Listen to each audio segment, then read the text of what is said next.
Hello viewers, welcome to our channel Engineering educators.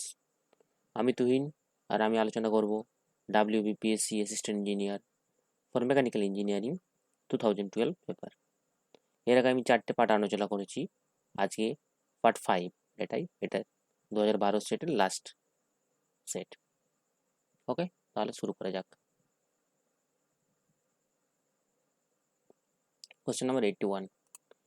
In a air standard Otto cycle, R is the compression ratio. Gamma is the ratio of the specific heat, that is Cp and Cv. The air standard efficiency will be. Otto cycle air standard efficiency আমরা কি জানি? 1 minus 1 by R into gamma minus 1. এটা একটা auto সাইকেলের symmetric diagram. Auto cycle এটা হচ্ছে V1 V2, যেখানে আরটা হবে compression ratio V1 by V2। এখানে 1 to 2 হচ্ছে আইসেন্ট্রপিক কম্প্রেশন, 2 to 3 হচ্ছে constant volume heat addition, 3 to 4 isentropic expansion, আর 4 to 1 constant volume heat rejection. তো পিভি ডায়াগ্রাম। পরবর্তী question, a centrifugal pump gives maximum efficiency when its blades are bent backward. Next question,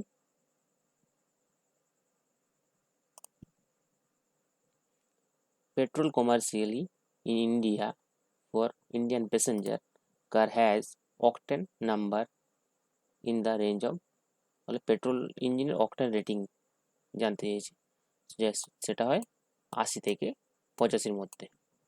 তো option C হবে correct answer. আর diesel ইঞ্জিনের ক্ষেত্রে কত হয়? এটা হবে 40 থেকে 50-এর মধ্যে। ডিজেলের জন্য হয় সিটেন রেটিং, সিটেন নাম্বার। পরবর্তী question, knurling operation is done in lathe. Knurling অপারেশনটা করা হয় লেদে। নার্লিংটা ইউজ করা হয় কোথায়? যে বোতলের ক্যাপ যেটা থাকে সেটাতে গ্রিপিংটা বাড়ানোর জন্য নার্লিংটা ইউজ করা হয়। পরবর্তী question, 85. The maximum distortion energy theory of failure is suitable to predict the failure of which one of the following type of the material? তো ডিস্টরশন এনার্জি থিওরি ফেলিয়ার এটা অ্যাপ্লিকেবল হচ্ছে ডাকটাইল ম্যাটেরিয়ালের জন্য। আর betel ম্যাটেরিয়ালের জন্য কি হবে? Betel ম্যাটেরিয়ালের জন্য maximum principal stress theory, maximum principal stress theory, এটা র্যাঙ্কাইন ফর্মুলাও বলা হয়, র্যাঙ্কাইন ফর্মুলা। পরবর্তী question 86. Change in the internal energy in a reversible process occurring in a closed system is equal to the heat transfer if the process occurs at, তো আমরা কি জানি? dq equal to du plus dw। তাহলে আমাদের কি হচ্ছে? Heat transfer internal energy. তাহলে এখানে ডিইউ হচ্ছে ইন্টারনাল এনার্জি, ডিকিউ হচ্ছে হিট, ডিডব্লিউ হচ্ছে ওয়ার্ক ডান। তাহলে DU equal to M CVDT, তার মানে একটা constant volume, B will be the right answer. আর ডিকিউর ক্ষেত্রে কি হবে? ডিকিউর ক্ষেত্রে হয় M সিপিডিটি।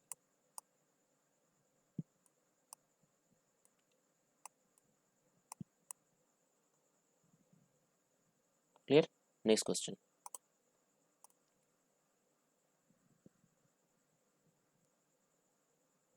87. Tool life in case of grinding wheel is the time. তো টুল লাইফ গ্রাইন্ডিং হুইলের ক্ষেত্রে কি? Between the two successive wheel dressing. তো দুটো টার্ম গ্রাইন্ডিং হুইলের ক্ষেত্রে যথেষ্ট ইম্পর্ট্যান্ট। একটা হচ্ছে ড্রেসিং আর একটা হচ্ছে ট্রুইং। ট্রুইং ড্রেসিংটা কি? ড্রেসিংটা হচ্ছে যখন টুলগুলো মানে ভোঁতা হয়ে যায় তখন এটাকে রিশার্পনিং করার জন্য ড্রেসিংটা ইউজ করা হয়, টার্মটা ইউজ করা ড্রেসিং। আর ট্রুইং কি? যখন গ্রাইন্ডিং করার পর টুলগুলো ওন আউট হয়ে যায় কিংবা ভেঙে যায়, সেগুলোকে চেঞ্জ করাকে বলা হয় ট্রুইং। ওকে, পরবর্তী question, capstone lathe do not possess. তো ক্যাপস্টন লেদে কোনটা থাকে না?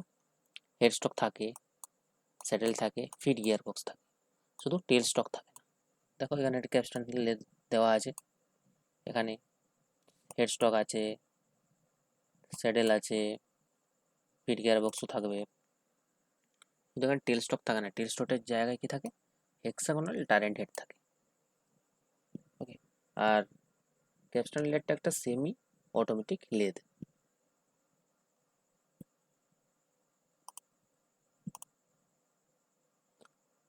Question number 89. Servo motor are used for feed drive of CNC milling. তো সিএনসি মিলিং একটা অটোমেটিক মেশিনিং প্রসেস, আর সার্ভো মোটর ইউজ করা হয় সিএনসি কন্ট্রোলে। এটার এক্সিসগুলোর মোশনটা কন্ট্রোল করার জন্য ইউজ করা হয়। আর সার্ভো মোটর খুব অ্যাকুরেট এবং হাই রেজুলেশন,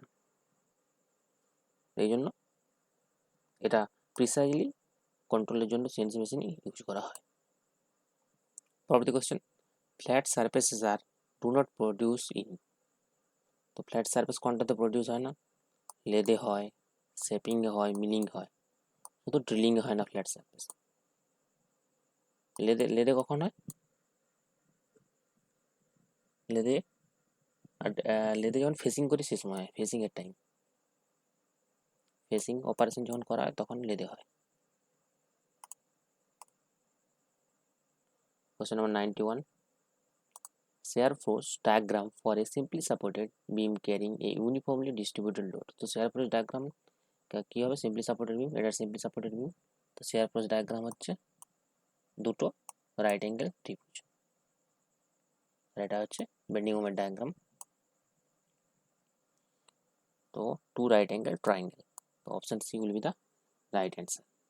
পরবর্তী question, to provide 18 spindle speed in a lathe its gearbox would have in it. তো রে ডায়াগ্রাম থেকে আমরা এটা বার করতে পারবো যে 16টা গিয়ার হবে, 16 গিয়ার স্পিড। তো কারেক্ট অ্যান্সার হবে 16 গিয়ার, 16 গিয়ার। পরবর্তী কোশ্চেন, দ্য চাক used in setting up of a heavy and irregular shape work should be। তো এটার জন্য আমরা কি ফোরজো ইন্ডিপেন্ডেন্ট চাক ইউজ করা হয় ইরেগুলার অ্যান্ড হেভি ওয়ার্কপিসকে মেশিনিং করার জন্য। এটা অবশ্যই লেদে হবে। পরবর্তী question, the rate of feed motion of the workpiece in shaping machine is controlled or changed by ratchet and coil system. Correct answer, ratchet and coil system এর সাহায্যে rate of the feed মোশনটাকে control করা হয়।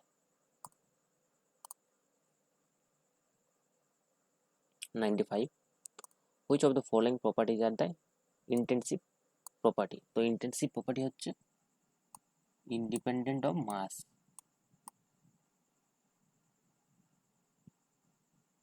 Independent of mass. তো kinetic energy মাসের উপর নির্ভর, specific enthalpy মাসের উপর নির্ভর করে না, প্রেসার করে না, এন্ট্রপি করে। তাহলে অপশন হবে 2 আর 3। তার কারেক্ট অ্যান্সার হবে বি। তাহলে এই দুটো এক্সটেন্সিভ, এই দুটো এক্সটেন্সিভ, সরি এই দুটো এক্সটেন্সিভ, এই দুটো ইন্টেন্সিভ হয়ে গেল। Next question, the point of the contact flexure is a point where bending moment changes its sign. পরবর্তী question. An operation of reducing diameter of the workpiece over a narrow surface is known as. তো সারফেসের diameter reducing boring counter boring কি, যে হোলটাকে enlarge করবে। তো এটাতে ডায়ামিটারের সঙ্গে কোনো সঙ্গ নেই, গ্রুমিংয়ের সঙ্গে ডায়ামিটার নেই, আমার মতে এটা নার্লিংই হবে। ফেসিং তো ডায়ামিটারের সাথে ইয়ে নেই, এটার লেন্থটাকে শর্ট করে, এটা নার্লিং হবে। 97। আর নার্লিংটাকে বললাম যে এটা গ্রিপিংটাকে ভালো করার জন্য ইউজ করা হয়, এটা ব্যবহার application. The resultant of the two equal forces has the same magnitude as either of the forces, then the angle between two forces. So resultant r square equal to p square plus q square plus 2pq cos theta.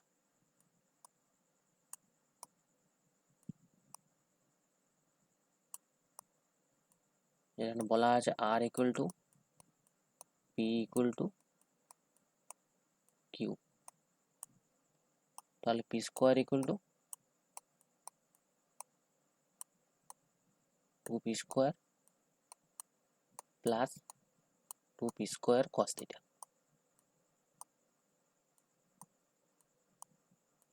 ওকে, তাহলে cos theta equal to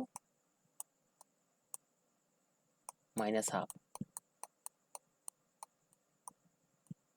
theta equal to 120 degree. তো সঠিক answer হবে theta equal to 120 degree. দেখা নেওয়া যাক পরবর্তী question. 99. If the tearing efficiency of a riveted joint is 75%, then ratio of the rivet hole diameter to the pitch equal to. তো efficiency দেওয়া আছে 75%, মানে 0.75। আমাদের ব্যবহার করতে হবে d/p, এটা চেয়েছে। তাহলে efficiency, tearing efficiency equal to কি 1 minus d/p, or d/p equal to 1 minus 0.75, মানে 0.25 সঠিক অ্যান্সার।